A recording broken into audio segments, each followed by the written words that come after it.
Voilà, très bien, nous sommes avec Mme Koumitiam Sankara, secrétaire générale de la Chambre de commerce.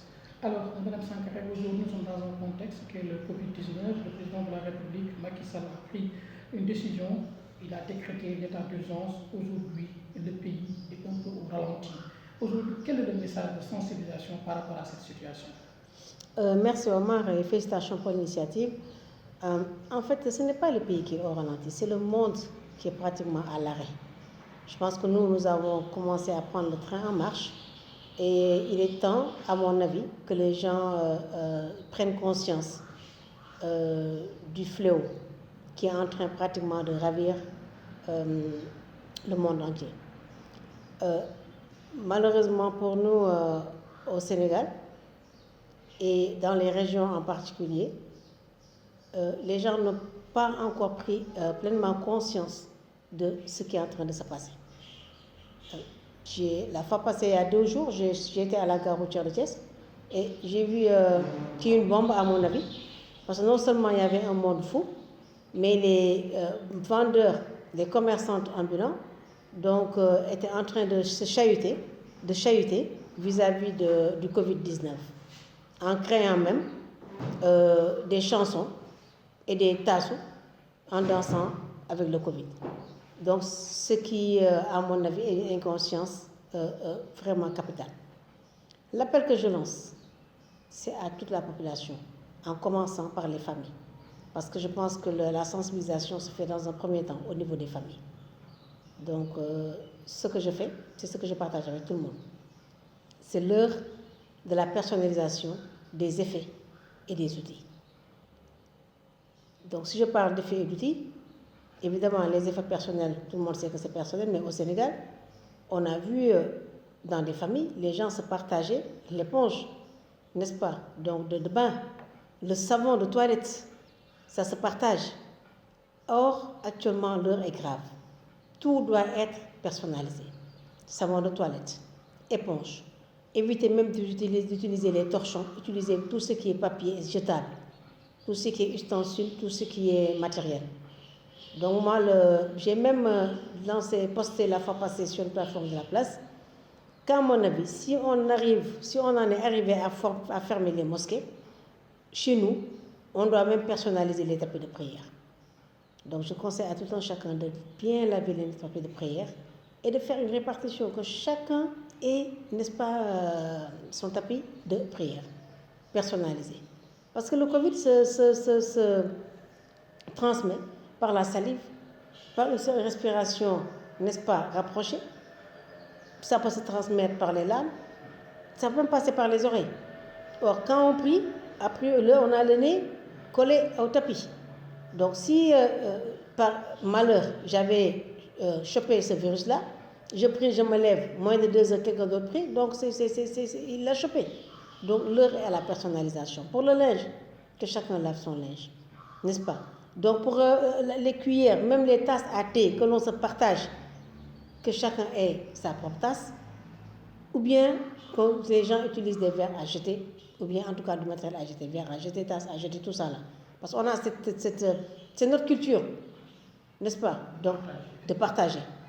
On a vu dans nos familles lambda, on mange ensemble autour du bol, tout ça, ça doit cesser. Ça doit cesser. Donc, c'est même manger dans des assiettes, ce n'est pas de notre culture, mais il faut le faire. Situation oblige. Situation oblige. Donc, pour ceux qui peuvent, vraiment, la recommandation que je donne aussi, c'est de ne pas quand même répondre à la provocation, de ne pas tenter la provocation, parce que hier, j'ai entendu dire qu'à l'heure du couvre-feu, il y avait des récalcitrants. Donc, il faut respecter la nation, il faut respecter l'autorité suprême, il faut respecter nos services, n'est-ce pas, de police, de gendarmerie et autres. Il faut respecter en tout cas nos autorités, il faut être patriote. Parce que je pense que c'est à nous de montrer un patriotisme pour pouvoir l'inculquer à nos enfants, à nos petits frères, à nos petites sœurs.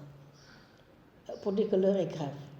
Moi, quand je circule, je me rends, je regarde partout, donc à des arrêts, soit de taxi clando ou des arrêts de trucs, mais les gens sont là, sont inconscients. J'ai remarqué aussi que jusqu'à présent, les gens sont en train de vendre la nourriture dans les rues, les pastels, les beignets, les tchaki et autres. Tout ça, ça doit cesser. La nourriture de rue, ça doit cesser. Les gens n'ont se contenter que ce qu'ils ont à la maison. Si tu manges ton riz au lait aujourd'hui, c'est pas grave, c'est même tant mieux. L'autre mesure aussi que je recommande de prendre, c'est à la maison de faire un thermos de thé ou de kenkiliba, n'est-ce pas? Donc c'est chaud. Donc poser des verres agités, ou bien que chacun ait sa tasse ou bien son verre. Donc on l'utilise donc chaque heure que l'on verse un verre de thé, donc on peut le prendre comme ça, tiède, pour se gargariser la gorge. Se laver à tout moment. Se laver à tout moment. Et puisque nous sommes des croyants, le maximum possible être en situation d'ablution et de propreté. Les toilettes, j'insiste beaucoup sur ça. Les toilettes ne doivent pas être seulement lavées le matin. On doit laver à grande eau, javeliser les toilettes à tout moment. Au moins le matin, 2 à 3, 4 fois, voire 4 fois par jour. Et avoir l'habitude aussi de se laver les mains au savon avant d'entrer dans les toilettes et après être sorti des toilettes.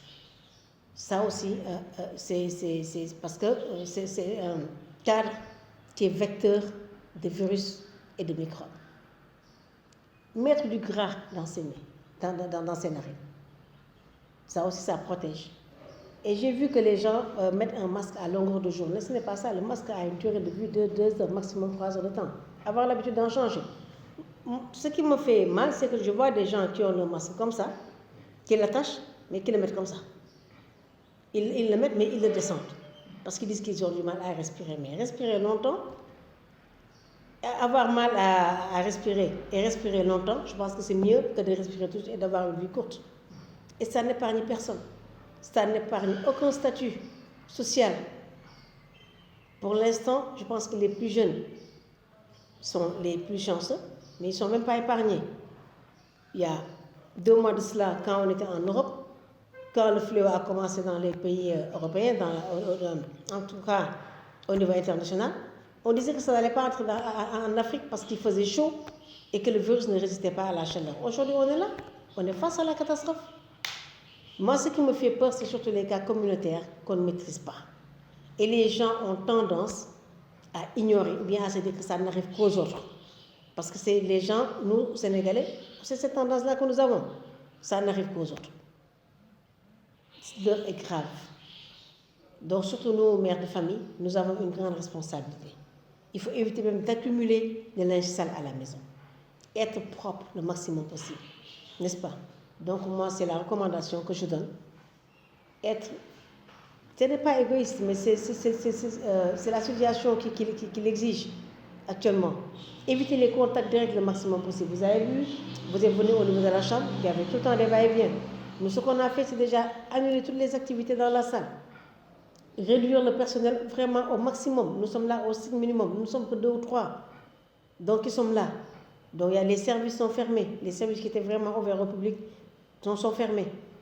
C'est un manque à gagner, mais je pense que la santé n'a pas de prix, la vie n'a pas de prix. Donc, moi, ce sont ces messages de prudence et de prise de conscience que je lance à toute la population. Aux commerçants, le ministère du Commerce, quand même, a pris une décision que nous saluons. Stabiliser sur les prix pour qu'il n'y ait pas de spéculation.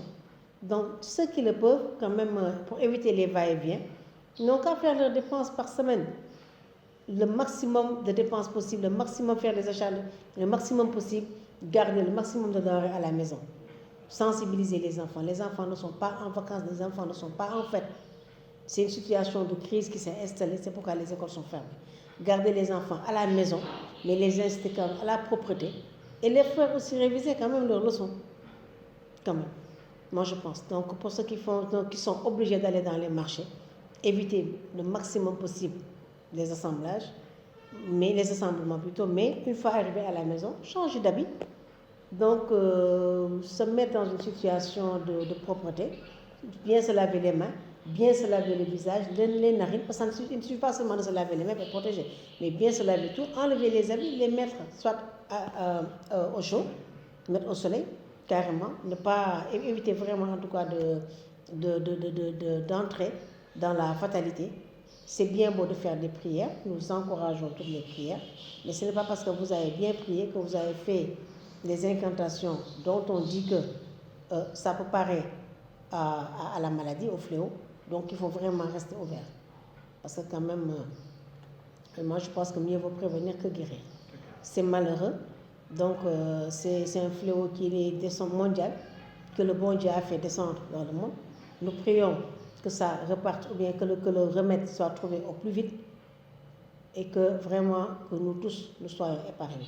Mais de grâce, je demande à tout un chacun d'être patriote, de respecter les décisions. Ce n'est pas pour rien si le président de la République descend, sort, fait une communication, interdit toute manifestation, interdit toute circulation, interdit toute mobilité. N'est-ce pas? Donc je pense que l'heure est grave. Nous avons la chance quand même que le ministère communique, n'est-ce pas? Donc sur ce qui se fait actuellement, donc communique sur l'état des lieux de la maladie. Nous avons cette chance d'avoir que nos autorités soient transparentes, n'est-ce pas, dans la communication. Donc c'est à nous de jouer notre partition et d'éviter, je ne sais pas moi, les rassemblements, tout ce qui est interdit d'éviter. Donc voilà, moi c'est le message que je voulais lancer. Donc voilà, et je vous remercie.